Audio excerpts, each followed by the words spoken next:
Welcome. Pretty quick news update. We're very pleased to find out that NEWSWEEK magazine has covered the poll orchestrated by the Independent California Institute and executed by YouGov. So, the Independent California Institute, under the direction of Coyote Codorn, this is Marin or Coyote Marin, directed YouGov to conduct a poll of support for California's secession, and that found that 58% of Californians felt that their state would be better off as an independent nation from America. Here's the article headline: Most Californians believe they'd be happier if the state seceded. Now, one of the interesting things is that this is great that Newsweek covered the poll and put it out there, but they did not interview Marin or anyone from Independent California Institute, and they barely mentioned the organization at all. So in the article, to the best of my knowledge, you're only going to see the Independent California poll mentioned once. There it is in the screenshot. The organization will never be mentioned again in the article, nor will Coyote Marin or anyone related to the organization. I found that kind of interesting because normally you would interview people from the subject that's the story. So if the story is about here's this group and they have a poll on 58%, you would interview someone with them or the group. Nothing like that. So they mentioned them once, interviewed nobody, and then they spent the entire rest of the article talking to a business professor, not a political professor, a business professor, on how she felt a political vote would go. So they didn't even talk to a political science professor. They talked to a business professor and asked this business professor how she thought a political science poll would go outside of her subject area. And she said, basically, it'll never happen. So if you read the article, no mention of ICI, no mention of the staff, barely, they get mentioned once, no interviews with them. And then 90% of the material is an interview with a professor who's not a subject matter expert and says, basically, a vote on this will never happen. So here we go. Let's go into detail. Let me zoom this in. And I'm going to show how this is all incorrect. So there we go. It's important to note that the percentage of people who will answer a survey with some shocking answer is always going to be higher than the percentage of people who will actually vote for something shocking. That's from Mikhail Stralevitz, a business professor of responsible leadership at St. Mary's College in California. At least they talked to a California professor. We appreciate that. Here's the problem with that. In 2017, 32% of Californians said they wanted to secede immediately. And in 2020, that was by Stanford and Reuters in 2017. And then in 2024, 29% Californians said they wanted to secede. However, the professor, Strahilevitz, said they just think that California would be better off, not necessarily that they should secede. Okay. The YouGov poll that came out a week ago asked specifically if you wanted to secede, straight up, 29%.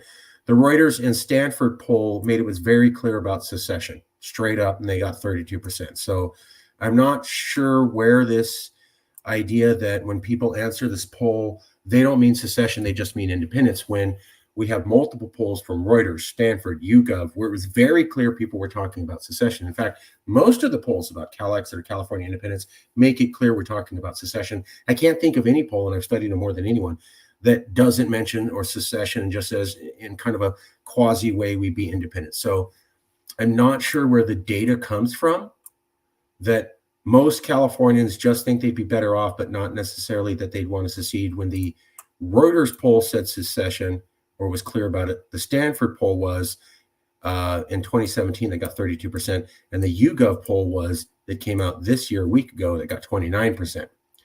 Additionally, and just so I don't know where the evidence for this comes from, adding the chance that California would make it real effort to secede is less than 1.01%. So the professor saying that although people in 2017 said 32% said I want to secede immediately in 2017, And although, according to YouGov, a very reputable polling agency, 29% of Californians say they want to secede in 2024, what that actually means is 0.01%.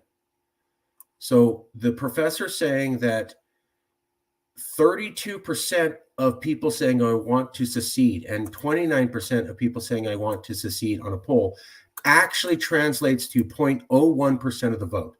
That is a ridiculous statement. That is a straight up ridiculous statement. A third of the population has shown consistently in polls that they want something, but when that translates to a vote, it will be 0.01%. A tenth of 1% even will actually vote for a tenth of 1% of the population will actually vote for something that 1/3 said they wanted. That's ridiculous. I don't know where that information comes from. I have never heard of that, where you have a poll and it shows people say a third of the population wants this, but really what it means is 0.01% would actually do it. Don't know where that's coming from, and it seems ridiculous when you look at the polls. Also, when she says people just be better off, not necessarily that they should secede. The whole conversation about CalExit that this new poll is based upon is previous polls and discussions about secession. So I don't know where this comes from either. The majority of California, the majority surveyed Californians said they don't see the state becoming independent due to the Civil War. It's unlikely any vote on the measure would come to fruition. So we are never asking to unilaterally leave. We're asking for a vote to allow us to go, which is legal under Texas versus White. They did not mention that Texas v. White says you can also secede with a vote. One second.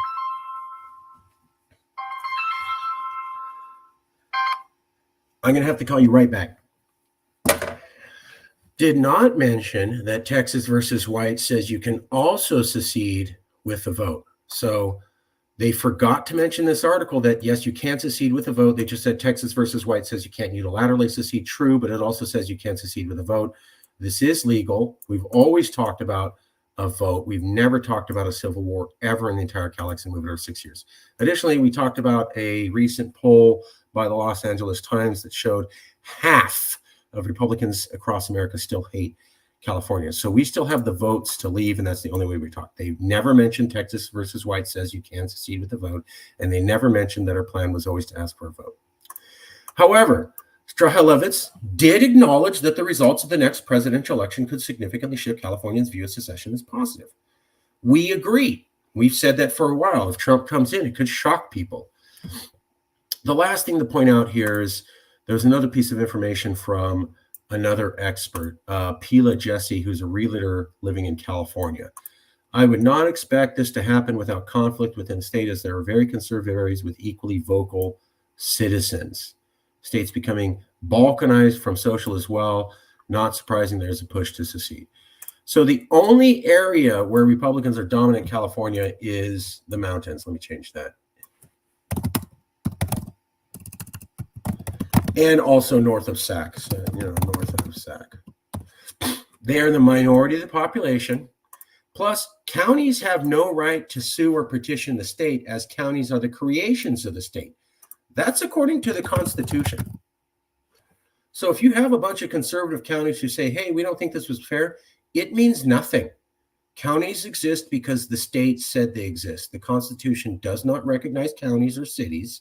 Cities and counties are creations of states. The Constitution only recognizes states. So therefore, cities and counties have no right to petition grievances directly to the federal government.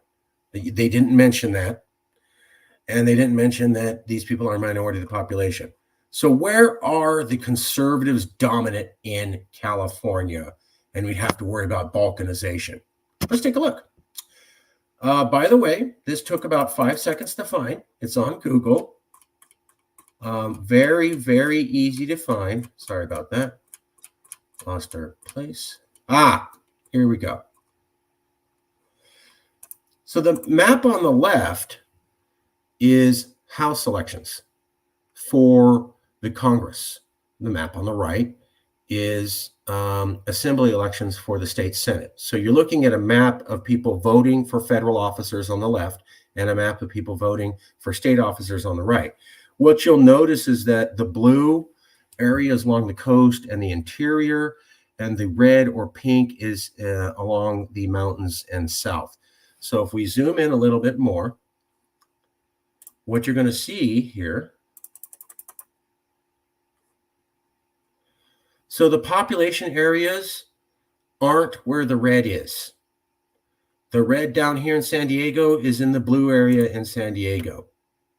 The red in LA is in the blue area. Bakersfield City is in that little bit of blue in the center. Here's the Central Valley that's blue. That's Fresno. Here's the Bay Area that's blue. Sacramento also is blue, or this lightly shaded pink, meaning it's a slightly trended conservative, although dominant liberal. So all the populated areas are blue. All the pink areas are the mountains where no one lives. Population map, green with red dots meaning population. You can see the red dots match the blue areas, not the pink areas.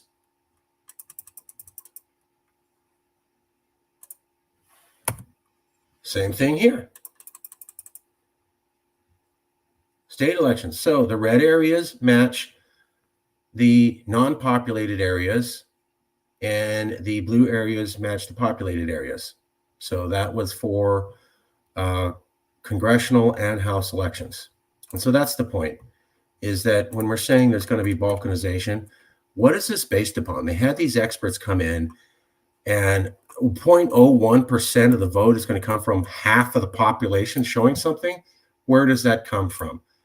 People said they didn't want to be independent. They'd just be better off. Where does that come from when that's never been part of the surveys or the discussion?